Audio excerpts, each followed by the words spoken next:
Righty. Well, welcome everyone, and we are very, very excited to be meeting with Dänna Wilberg and talking about the third book in the Borrowed Time series, Borrowed Time Book Three, Mind Games. Now, the header on Borrowed Time Book Three, Mind Games says, when psychic Suzanne Cash witnesses the aftermath of a young woman who takes her life in Paris, she is horrified. But when similar tragedies happen repeatedly, Suzanne's sixth sense kicks into high gear. Are Gen X suicides on the rise? Or is there something more sinister going on? A mass shooting in Sacramento strikes close to home, and the facts just don't add up. The anonymous gunman commits suicide. One of the witnesses dies in a fiery car crash, and the little girl and her family go missing. Suzanne and her psychic friends join forces to figure out how the bizarre incidents are connected and what they have to do with 5G detective Sam Metzger's battles, changes in his own thoughts, his department's behavior, and an overall psychosis affecting the community. The relevance begs the question, are people out of their minds? Or is a puppet master calling the shots? Now, that's enough to make you definitely want to read more about A Borrowed Time, Mind Book Three, Mind Games. This is Donna is the author of the paranormal series starring psychic Suzanne Cash. Now, this is our first um, this is our first paranormal um, genre. We've looked at other genres before this, but this is the first time we've done something in the paranormal genre, and it's a little different. Um, and I think Donna and I were talking whether it was a coincidence or synchronicity that we would be talking with her during October when many spiritual people believe that the veil between the two worlds is thinner. So it seems really appropriate for us to be joining Donna to talk with her about this book at this time. So, Donna, thank you for joining us today. Well, thanks for having me. I'm really I like excited. October. You like October? So, Yeah, what's it's your my feeling? favorite month. Do you think that the veil is thinner during this time? You know, there's something about uh the switch in the leaves are falling and there's a different feeling in the air. I just yeah, I do. I feel that the veil is thinner and that the vibration is higher for me anyway, and the fall than it is in the other months. I think there's definitely something really special about this time of year. Now, I do want to start by reading this lovely review. For those who do not find themselves, consider themselves paranormal readers as a rule, I just want to read this review, which I'm sure Donna did her happy dance when she saw it. But it says, if you don't mind, Donna, I'm going to share this at a girl. Love always wins. I wrote a review of this book and realized my focus was not on the main subject of the story, but rather on the evolving relationship between Sam and Suzanne, the main characters. While the author has done an exceptional job highlighting the extraordinarily nebulous subject of mind control, she has also woven an internal love story into the leading man and lady. Looking at the story as a whole, it's like the yin and yang of life, insidious people attempting ultimate control of others through mental manipulation, balanced by two cautious lovers realizing that heartfelt feelings are truly to be recognized. Another subject that was thrilling in this tale was the way the positive use of intuition was entwined not only into Suzanne's sleuthing, but also the people around her being open and able to process their own metaphysical musings in real time problem solving. My summation of this tale is that even though there are powers way beyond our understanding that are attempting to control us, humanity finds a way. More than the love between Sam and Suzanne, the spiritual connection between Suzanne and Ainsley, the book's other heroine, and Suzanne and her intuitive friends is fascinating. It is important to remember that love always finds a way. To quote a segment from page 344, by raising my vibration, I would be able to conquer evil. If you think of it in musical terms, the devil can't hit notes that the divine can. I thought this story was great with the elements of good and evil, which are as old as time itself. So let's play on the one string we have, love. The one thing we all love is a good book, which this is. So it's not just a paranormal story, it's a love story. It's a story of the battle between good and evil, which all good mysteries are.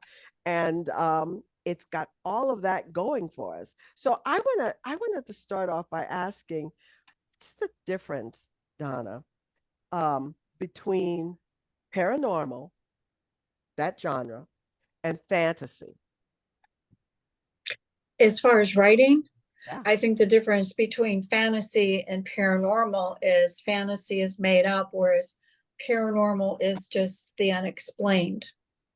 And there's Mhm. so many things that factor into that. And as we were talking a little bit, before the meeting started, you were saying that there's technology that existed that was fantasy 10, 20 years ago, and now it's a thing, it's a real thing. Mhm.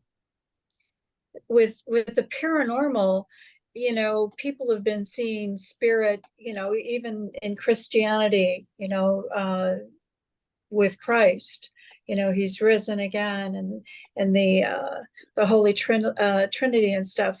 There's so many different things that factor into that, but it's something that we've grown up on. We've grown up on good and evil. We've grown up on, the possibility of spirits, especially around Halloween, right? Mhm. And we all have intuition. We all have the power to manifest things, to uh, talk to ghosts, to talk to spirits and stuff. It's all how our frequency is set, and the higher you raise your frequency, the more that will come to you. Like if you have a thought, like you say to yourself, I've been thinking about so and so, and then they call you. Well, there's a frequency connected to that, Mhm. and that's how those things happen. It's like tuning in a radio. When you get it tuned in, you're going to hear it loud and clear. These things are going to come to you. Well, sometimes I think that they come even if you're not consciously tuning them in. I have a friend who told me once that all thoughts are energy, and when you think a thought about another person, they pick up on it. Right. If you're thinking a negative thought about them, on some level they get a twinge, and if you're thinking a positive thought about them, on some level they get a twinge. That energy goes out. And I think there are extreme moments when the mother whose child is suddenly in danger, who suddenly stops in the middle of what she's doing miles away and suddenly goes, oh my gosh, because she's aware on some level that their child is in danger. I have a friend who, when his mom died, he swears he knew she was dying, but he didn't know that she had to die, and that he was getting into his car and he looked out of his window and swears he saw her face, Right. and Yeah. she was dying at that moment. She had just passed, and one would say was just stopping by to say goodbye. You know, so I think that we can tune into it consciously, and I think that circumstances sometimes kind of force us to tune into it when it might not necessarily be something that we would automatically do. So your belief is that everybody has the ability. To what level they use it or not depends on them. Right. But it's what you choose in your life. Some people are more aware of things. Some people are more in tune to the color of something, or the sound of something, or the smell of something. Mhm. It's like your awareness is more acute to things than other people. Um, I don't think I've known any psychics or talked to anybody who is very intuitive, that hasn't. They meditate, they get in that space, they work at it. It's like a muscle to them. Mhm. And the more that's developed, the more that comes to them. Now, there's a So, lot of, particularly, I think, with some younger people who want to take shortcuts. They don't study the craft. They want to right, use a Ouija board or use and I remember we were saying again before we started when the Exorcist came out the first time. I'm old enough to remember that. There was this big brouhaha about don't just stay away from the Ouija boards because it's like opening a door right, and you have no control over what's going to come in that door. right, So you've got to be really careful how you use tools if you're not familiar, if you don't have a guide, if you don't, because as we saw in your book, there's definitely a dark side to this, sure, sure, to this ability. yeah, Um, so why don't you? I think this is a perfect time to share just a little bit from the book uh, that we're talking about today, so that those who have not had the opportunity to read it, and I know you will want to if you haven't, will just get a flavor for what we're running on about. So, Donna, if you'd be willing to share just a little bit with us. yeah. I'm just gonna share a little portion of it. And you had set up part of it when you were reading the back cover about the family that's gone missing. There's a little girl and her family that have gone missing, and they were at the park the day that a gunman came to the park and supposedly shot all these children. Suzanne tried to focus on the message she was receiving. Where are you? Her inner voice inquired. What do you want to tell me? Nothing. I can't help you if I don't know where you are or what you want, she said aloud. After a few minutes, she gave up and went into the house. She had to keep reminding herself throughout the morning that she was the vessel and that God was at the helm. Tahoe, perhaps a ride up the hill would clear her chakras. She texted Sam to apprise him of her plan. On the way back, she planned to stop at Apple Hill, check out their vegetables. Stephen and Karen would be coming for dinner soon. She drove through Placerville, admiring the small town's charm and ambiance. It had been a while since she explored the gold country. She wanted to visit the new Badia winery. She heard the wine was amazing and that they had music performances a couple of times a week. A great place to go with friends, if she had any that imbibed. Perhaps she'd invite Stephen and Karen to go sometime. Her mother's voice invaded her thoughts. He misses you. I've been right here, Mom. I can't help it if you can't accept what I've become. The next 80 miles up the mountain were smooth sailing. Suzanne arrived on Tahoe's south shore and looked for a place to park. Linda had told her being by water would charge her batteries, serve as a conduit for any messages the universe wanted to convey. She was ready. She walked down to the pier, the sun warming her bare shoulders. Dark glasses shielded her eyes, but the glare from the water was intense and made her think of Jack. It was August. She was lying in a pool on a raft, water droplets sparkling diamonds on her skin, as the sun drenched her in golden light. When she looked up, Jack was staring at her.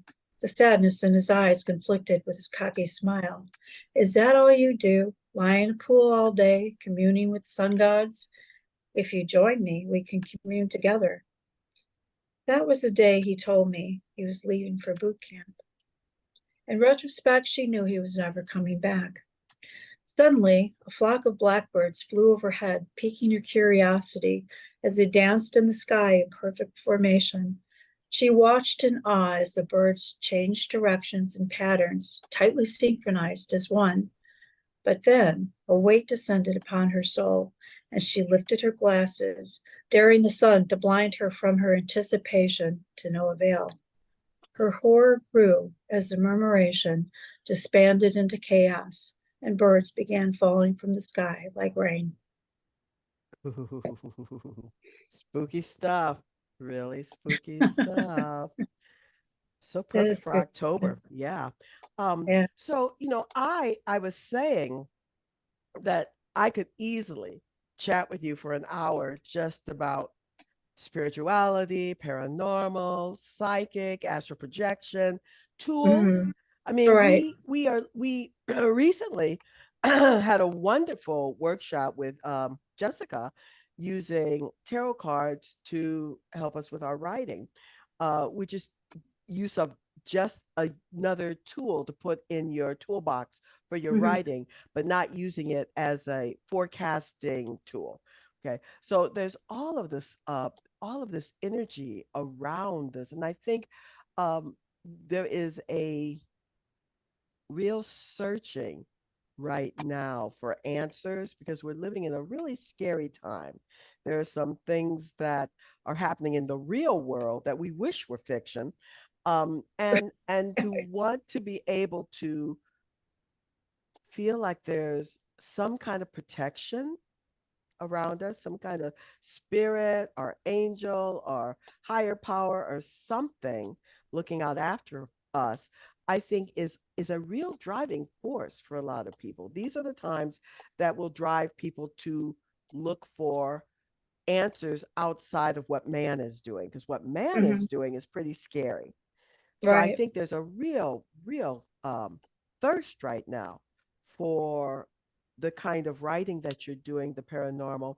Um, but as we're talking about uh, Suzanne being in a position to help herself, her friends, and this child, the whole story is about someone who is taking this same energy and twisting it and using it for harm. And so, you have to look at both sides of the coin. Are right, there, as you talk about ways in your story that we can use this to kind of feel safe, feel protected, get in touch with guides. Um, do you talk can you talk any a little bit about things we can also do to kind of protect ourselves, because there is also this negative energy out there as well. right. Well, surrounding yourself with white light, visualing yourself surrounded by white light is very soothing and very protecting. And I think, like I said, keeping your vibration up, keeping your spirits up and not letting, evil get the best. It's so easy now, especially with all we've been through with COVID and the way the government's going, and it seems like everything's kind of crumbling. It seems like we can't get above water and breathe very clearly, because it's like as soon as we start to, something else comes. And it's either there's something horrible going on somewhere where our hearts are being torn apart, or it could be in our own backyard. But there's all these things going on right now in the universe, and it's actually kind of a war between good and evil right now. And it's happening in such a way that we're not as conscious of the spiritual part of it as we are the reality of what's going on, right? We're seeing, brother pit against brother. So keeping that vibration up and loving one another, loving your space, loving your the people in your space, just being kind. These are all positive vibrations that, you know, um, it's like the ripple effect, you I know? love what the reviewers said about the devil can't hit the high notes that the divine Right. can. Exactly. I Yeah. thinking of it from a musical perspective, of course, speaks to me. But when you say raise your vibration, is that just thinking happy thoughts, wrapping yourself in? Yes. Yes. Yes. And you see more and more memes that are going around with positive things, telling yourself that you're beautiful, that you're loved, that you're important, telling, your children that they're beautiful and they're loved and they're important, just spreading the love, spreading the love. Love is a very, very powerful thing. I It's a think, and very the hardest thing powerful. is to be kind to ourselves, because Yeah. we tend to Yeah. be more forgiving and loving and accepting of others. But when we make a mistake, it's I'm dumb, I'm stupid, how could I have forgotten, how could I blah Right. blah blah. So Yeah. to remember that it kind of starts at home. Yeah. Say I'm human. Yes, yeah, Right? We're yeah. human. Wow. Um, is my Is my mic still working? Because this thing just I can came up hear with, you. okay, Mike said, your speaker just changed. I don't know why. I didn't do it, but I don't pretend to understand technology. It has a mind of its own. It does what it wants to do when it wants to do it. So if I start fading out and you aren't able to hear me, let me know. Okay, so this is book 3 in Mhm. the Suzanne Cash series. Can you tell us just a little bit about the first 2 stories so that I mean, they all stand alone, I know, Right. but could you just tell us a little bit about Sure. Suzanne and Well, how the we got to first, this point? yeah, the first book is the story of how Suzanne came to into her gift. She has a near-death experience, and as a result, she starts getting these visions of these young women that are being murdered. And while she's in the hospital being interviewed by a detective of what happened, she was shot and thrown in a pool and left for dead. And the detective's trying to, you know, get some information from her as to what happened.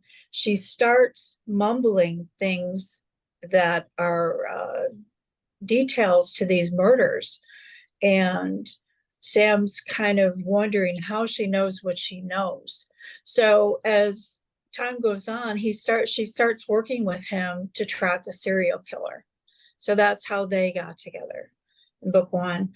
Book 2 is about it's about human trafficking, and it's something that I witnessed something in Germany, and it just bothered me so bad. I had to write about it, and it just all the information just sort of, you know, it was right there. Every time I turned around, there was something that was staring me in the face that said, write about me, write about me, you know. So it was just one of those things that it was a book that was meant to be. And you know, I was very happy to get that over with, because I really went down the rabbit hole doing the information, getting, you know, they're doing the research for that book. You know, there's a lot of it going on. Sacramento is such a hot spot for human trafficking, you know, and children. And it's just, you know, it's something that bothered me. But again, you know, it's like finding that light at the end of the tunnel, finding that happy moment, finding something positive in something so dark. So You keep when you're writing a paranormal book, uh, like this one and the one about human trafficking, because it's something that is so personal to you and your own abilities, you know, as a highly spiritual, highly psychic, paranormal type person. Um, how do you shake that off afterwards? Because you have to go into it to be able to write about it the way you do. How do you right. keep it from taking over? How do you keep it from pulling down your vibration? um I switch gears. You know, I'll work on something else. I'll work on, you know, a film that's got nothing to do with that, or, you know, I'll go hang out with my grandchildren, or I'll take a trip, you know, and visit my other kids. You know, I try to fill my life with positive things, of course.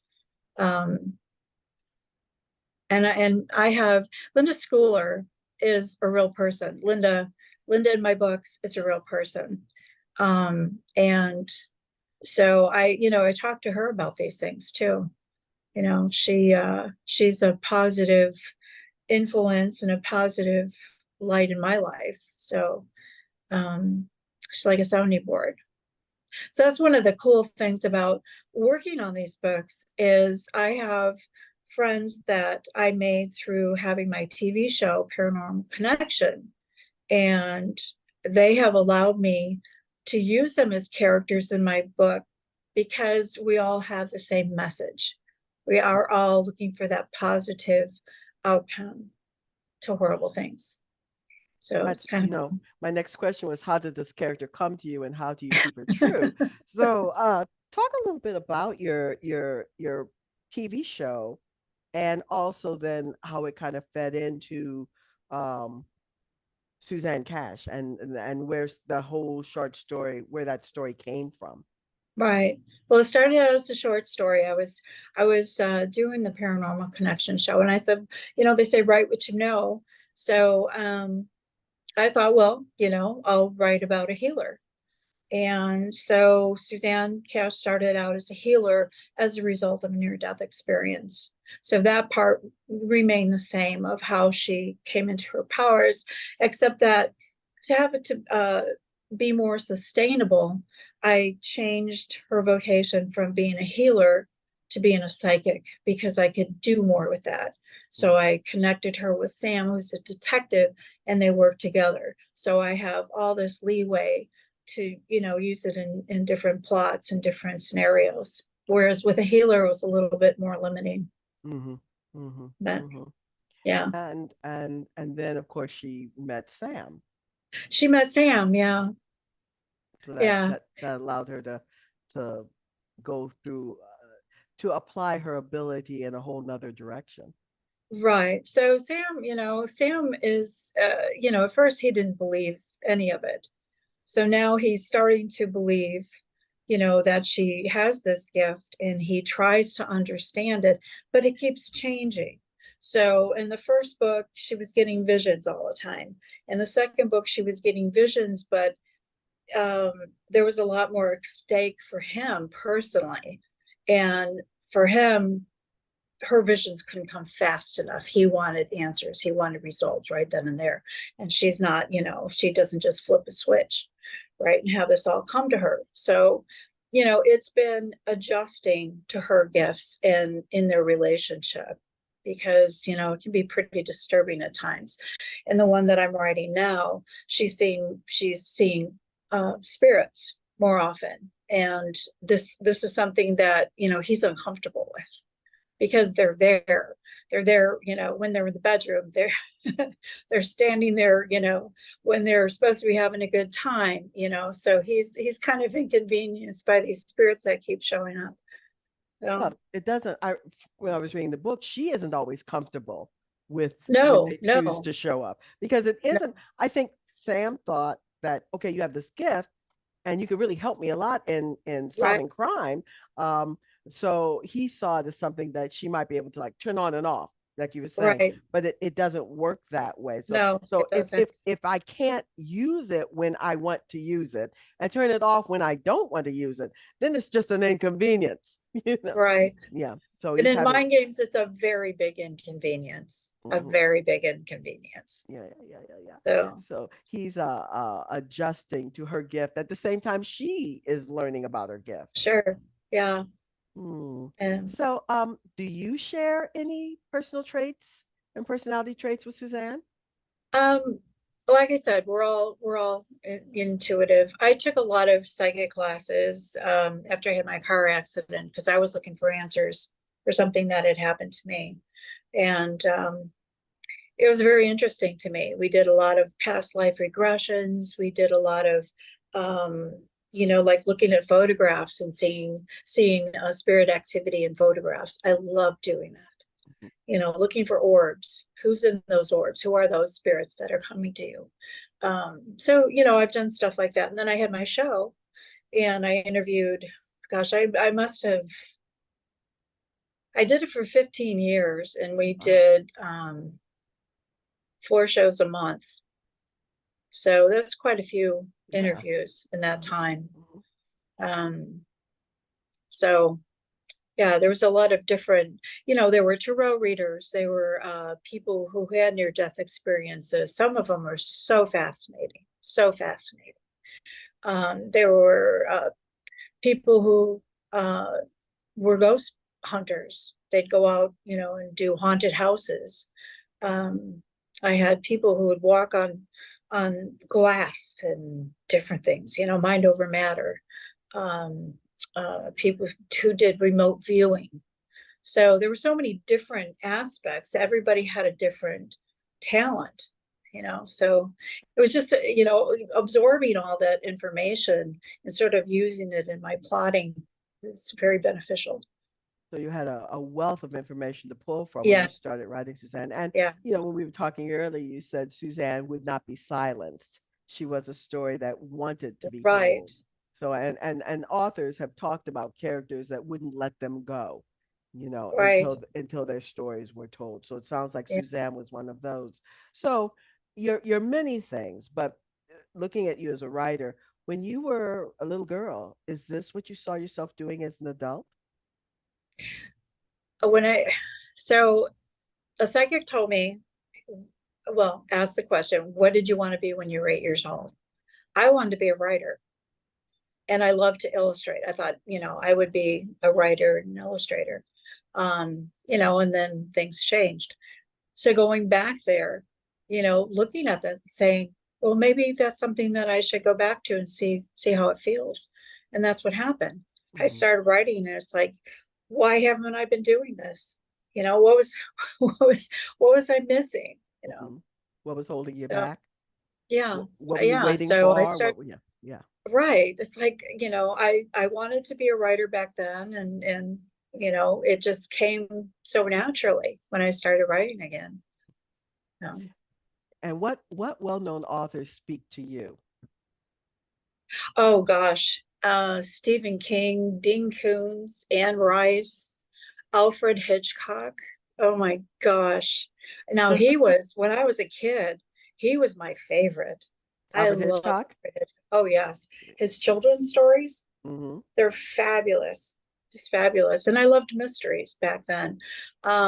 Yeah, so and then there's the spiritual authors like Stuart Wilde and Neil Donald Walsh, Edgar Casey. Ah, There's all of those people too that are just wonderful to read.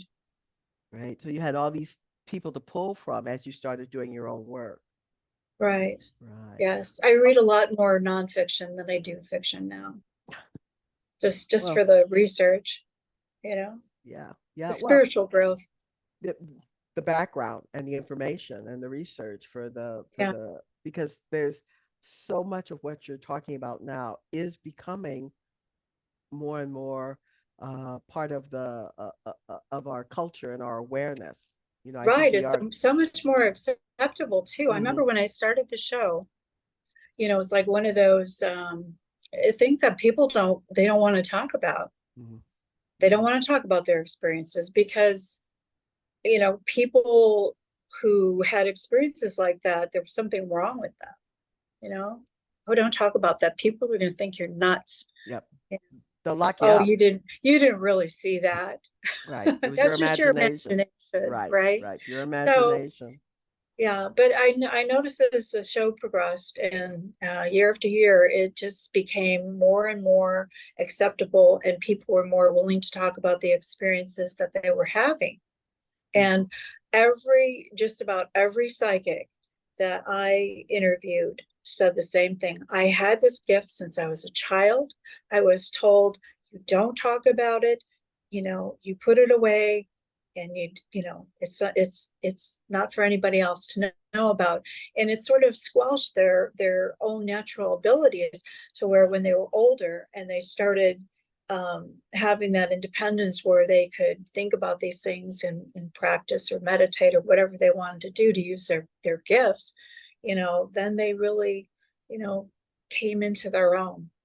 They were on their path I again. had a psychic tell me once that most of us um can still see beyond the veil until we are 3 or 4. Right. And at that point, enough adults say to us, it's your imagination, you're making it up, that's not what you're seeing. And it's that actually thickens the veil. The veil is not really that thick. But as children, the story of the little boy that said to his baby sister, tell me what God looks like. I'm beginning to forget. Hmm. That people who believe that oftentimes the imaginary friend is really an angel or a family member who has passed on, a grandparent or a great grandparent that's looking after the child, looking over the child, and the child can still see them. Um, but when they try and share that with us, the Hmm. adults in their world, they say, nope, you're not seeing that. Nope, nope, nope. And if you're told that enough as a child, you start believing it. And that's when you stop being able to see them. That most of us have this ability uh, at a very early age up until, 3 or 4, and then we lose it. which is kind of Yeah. sad when you think about it, that You know, ability. too, people have experiences like if a relative passes on, Hmm. and it's something they don't really share with a lot of people. But, when I've talked to people about uh, paranormal things, or even bring it up, oh, I'm writing a book, it's paranormal. Oh man, I remember, and they'll tell me this whole story. And then they'll follow it with, I've never told anybody that before.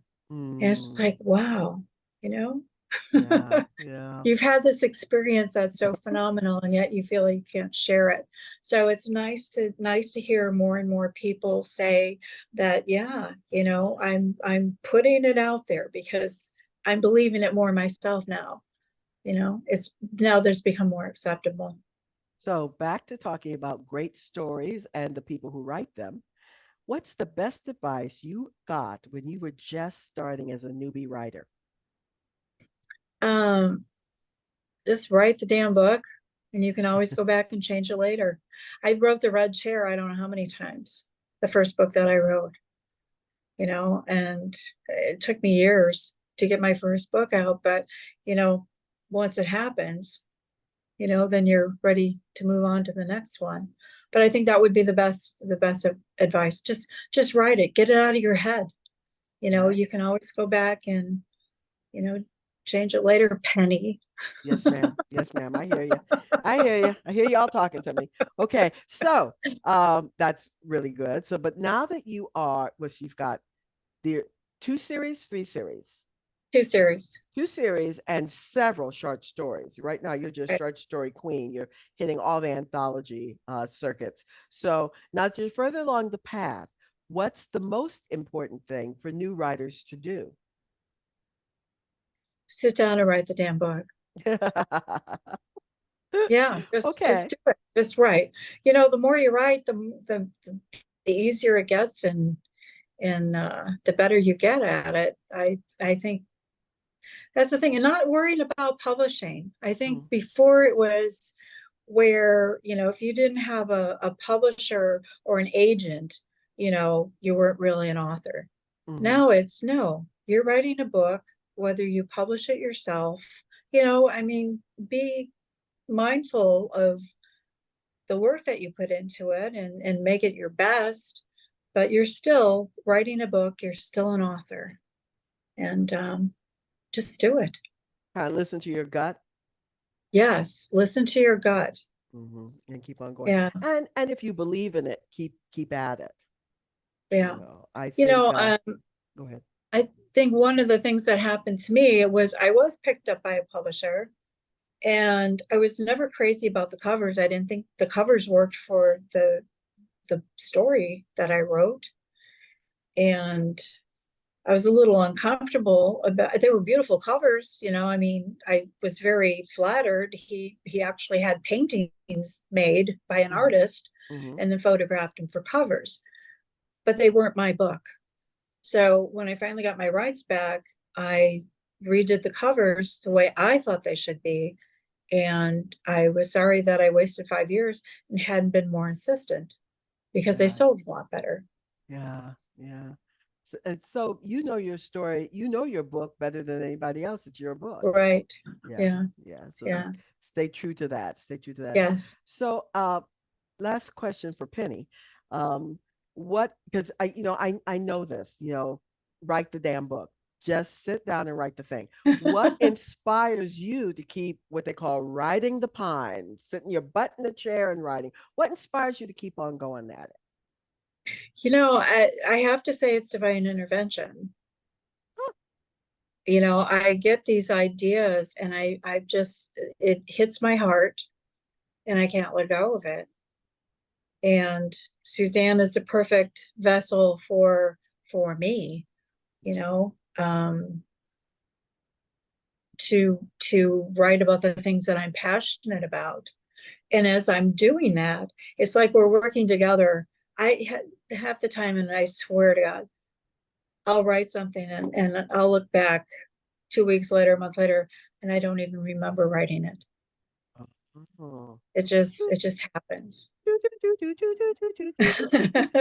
It just, and if something's not working out and I'm looking for something, I let it go. And sure enough, it comes to me. It just works. It just, and I know that's not the same experience everybody gets, but I had a reading from an astrologer who is going to be in my next book, Barbara Ybarra, and she said, you were on your path. You're doing what you're supposed to be doing, you know?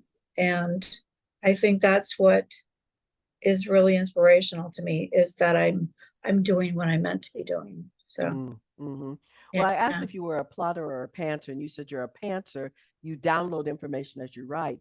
But whether we are fortunate enough to have a spirit or the muse or however you want to call your creative self uh, feeding you information, the one thing is true: you have to provide the vessel. You have to sit down in front of the computer and open yourself to receive and be ready to put it Right. on the page. Otherwise, people can be saying you stuff, spirits can be saying you stuff, energy can be saying you stuff, your characters can be talking to you, but unless you're in a place where you can put it down on the page, it's all for naught, right?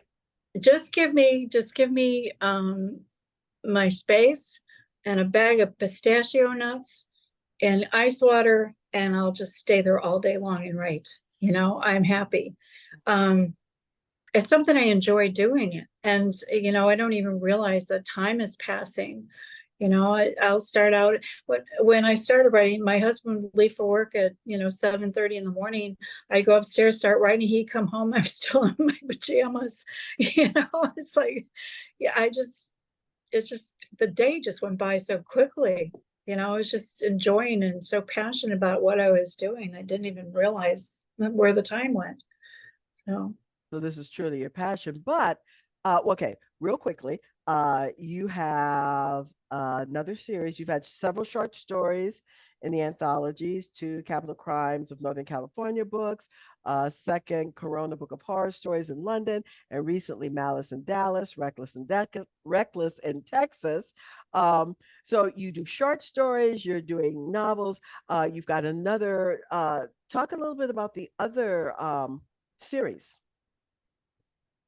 the other series. The Grace Sims series. Oh, okay. So that was my first series. It was my protagonist is a psychotherapist, and it's a relationship between a psychotherapist and a psychopath. And it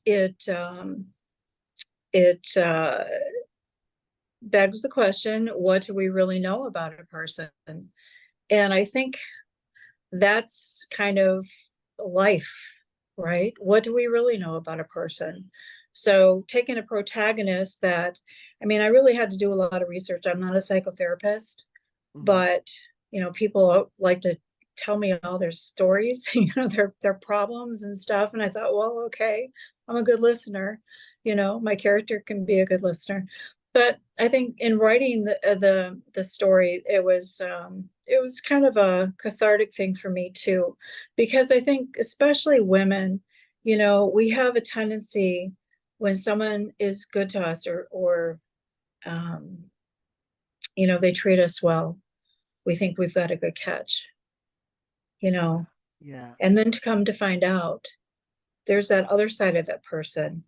And we always weigh the differences. Oh, well, maybe he drinks a little too much, or maybe be mean once in a while, but we make excuses for it.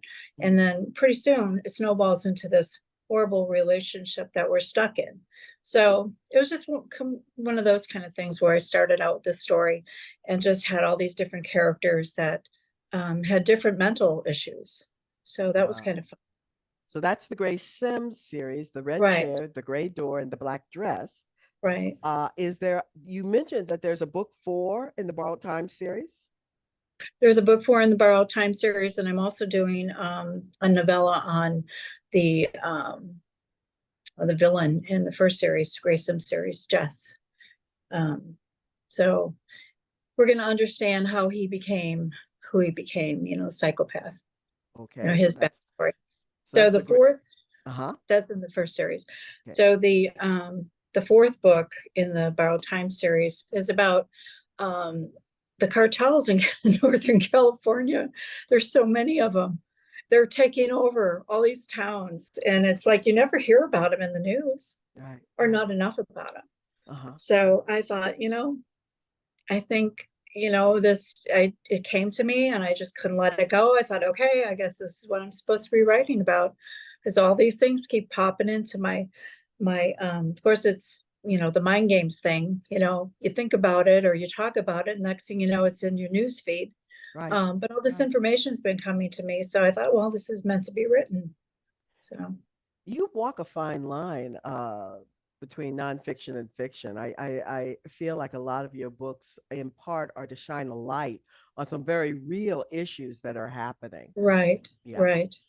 So Yeah. it's a lot more than just entertaining us and giving us escape. It's oh, by the way, did you happen to know that there's all this happening right in your hometown? You know, Right. Well, isn't so that the best way to learn though, is through storytelling? absolutely, And if people are absolutely. curious enough, they're going to look, and they're Mhm. going to become aware of what's going on. So, whether you want to believe it's truth or fiction, at least you're becoming more aware. So, as fascinating as your writing is, you also are a videographer, playwright, and director. Would you like to talk a little bit about what you do in your spare time? Well, I just recently did the Sherlock Holmes little, it was a competition film. It's only 6 minutes long, and we've won audience favorite and best film in the competition.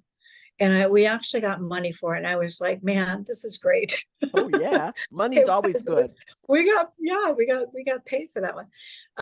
But I took the money and I've been submitting it to other film festivals, and we've been doing really extremely well. And I'm working with Tim Walton, who was also he was a videographer for BoucherCon 2020. So he and I worked together with like the opening of BoucherCon and the closing ceremonies and stuff, and some of the other things in between. So we work really well together, and we're currently in pre-production for a documentary on a middleweight boxing champion. So Oh, yeah. oh. You and Karen need to talk about the boxing thing. Okay, all right. All right. I really have pushed this up to the wire. There's like 7 minutes left, and I know there's Oh, questions sorry. out there. Let's see. I've Okay. got the questions if you need it. Thank you. Go ahead, Okay. because I have to scan back through everything to find them. Yeah, no, I know. So Karen was wondering how much of you is in the books. It seems like there's a lot, but have you seen what Suzanne has seen?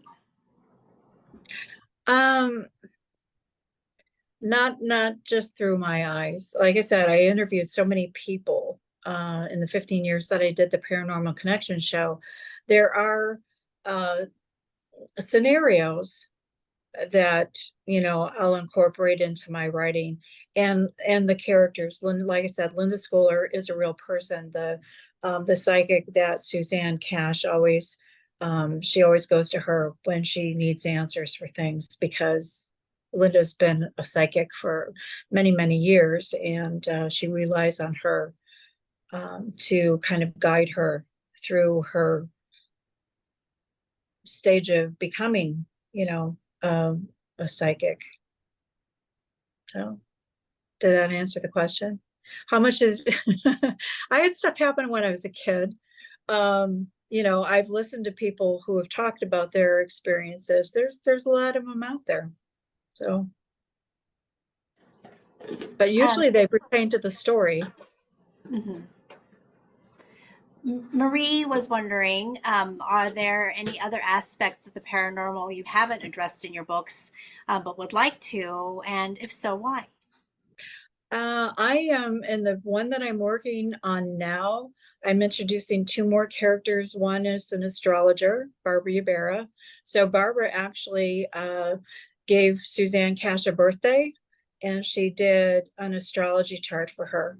So it just blew my mind, blew her mind. How closely it works with all the other books that I've written. She was just bowled over.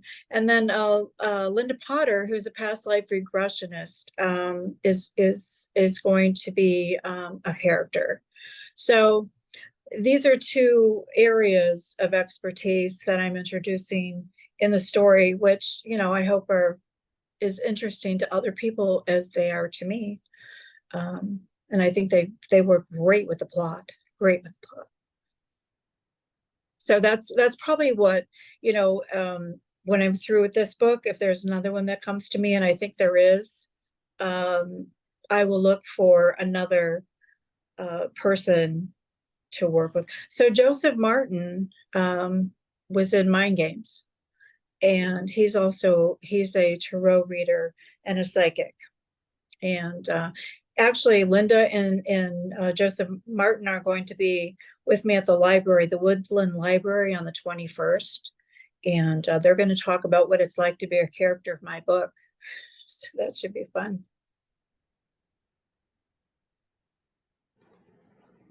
Great. Well, thank you so much. I'm going to go ahead and remove the spotlight. So if anyone else has questions, they wanted to just raise their hand really quickly, or Somebody had a question oh. about your playwriting. Screenwriting, I think. Screenwriting, yes. Yeah. I think it was June. And I thought we had addressed it because you would ask her about her films. Okay. But, you know, June, if you had other questions about it, feel free to ask them. June, did we hit everything?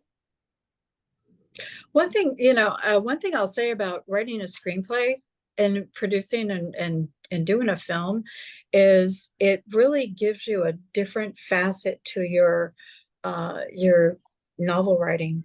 You know, it's such a neat goes with you're getting on another side of writing that uses a different part of your brain, I think.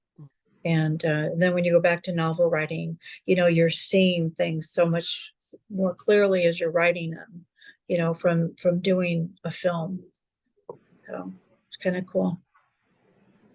It's awesome, great stuff. So last question from me then. What haven't you done that you still want to do? Well, my first instinct was to say skydiving. I've always wanted to do that, or parasailing. Actually, you know what? I would be thrilled to have one of my series made into either a TV series or a film, and to be able to work on that. That would be the highlight. That would be the law, you know. Well, you know, I can't imagine that isn't in your path at some point, that you're not going to be able to get a chance to do that. Jen, thank you. Just put in the information about the panel that Donna's going to be a part of at the Woodland Library. Somewhere in here, we should have how to get your books, which is Face in the Book. Face in the Book, or Amazon. Right, Amazon. They're all up. Okay. Yeah. It was on there. It's on there. Okay. So yeah. I don't want to sign off without making sure you can get a hold of these fabulous books. If you have not treated yourself to one of Donna's books, please grab one, and you will enjoy the reading. You will enjoy the ride. I promise you, it is time well spent. So we are going to I want to thank Donna for taking the time to join us this evening with Meet the Author. I have just been thrilled beyond belief, because as you can tell, this is one of the things that I have an interest in as well. Our September Capital Crimes meeting is going to be a self-publishing panel. Just washed my mouth, can't do a thing with it. Many of us are going to be lucky enough to go to the October retreat with Yasmin Ango, and we are all looking forward to having that experience. And for those members who were not able to join us at the retreat, Yasmin is generously joining us in November at the Capital Crimes meeting and sharing with us a little bit about what happened at the retreat. Probably those of us who are at the retreat will be there as well to chime in with what an incredible experience it was, and hopefully inspire those of the rest of you who missed out this time to start your little what they used to have, those Christmas in the bank. You would start saving for Christmas at the beginning of the year, and at the end of the year you took it out. I've forgotten what it's called, but you all know well, those of you who are old enough remember what I mean. Put aside your retreat money so that you can go away for a retreat, because I can't think, I've done this once before with Hallie Ephraim. I'm looking forward to doing it again with Yasmin. There's simply nothing to take the place of an immersion of just I mean, I live with my husband. He's a lovely man, but the idea of being alone for a weekend to write, or well, alone with other writers, just to focus on writing, nothing can take the place of that. And add a person who is teaches creative writing and is an editor on top of it, and an author to boot. That's the best combination to get you going on your work in progress. I can't think of anything better. So I'm hoping that those of you who are not joining us in October at the retreat will definitely show up in November, so that Yasmin can talk about all the wonderful things that she experienced and taught us, and give you information on it. It's not as good as being there, but it's better than nothing. So that's in November. And in December, I think Bruce Borges, I hope I'm saying that right, is joining us for Meet the Author. And his new book is, I have to go to that page, is, darn it, The Bitter Past. Thank you. The Bitter Past. We're going to meet Bruce, and we're going to talk about his book, The Bitter Past, which was released in July, right? Yes. Okay. So we're really looking forward to having you join us and finding out more about a brand new friend and a brand new author. And so I believe it is 8:03. I promised to be done at 8. So thank you all for joining I us. have one other thing I forgot to mention. So this Saturday, October 14th, is the Great Valley Book Fest in Manteca. Capital Crimes will have a table there. Some of our authors will be at the table selling their books, including Linda Markham. I think it's Murder in Costa Rica, I think is the name of her book. Harriet Fox will be there, Claire Booth, Jessica Arden Klein, Rick Meredith, and I will also be on a panel talking about character-driven mysteries. So hope you can make it. I put the website in the chat. So it's all right there. So thank you all for taking time to make us part of your evening, and stay safe, keep reading, and keep writing. And we'll see you all so much. soon. Thank you, everybody. Thank you. Great job, you guys. Yeah, you did great. Thanks so much. You were great. Yeah. Yeah. I have COVID. Oh my God. No. Oh, Penny. I hope you're feeling better. Oh, you and Donna are both just geniuses. It was great. Well, it's so easy when you've got a good person to interview. Well, a good interviewee. You were just fabulous, Penny. Yeah. I appreciate you coming when you're not feeling good too. You're really an angel in my book. Oh, honey. Happy to do it. Happy to do it. A lot of fun, though. Really a lot of fun. So thank you, everybody. Thanks so much, everybody. Appreciate it. Okay, bye. Thank you so much, Jennifer. Bye-bye. See you later. Bye, everybody. All dark.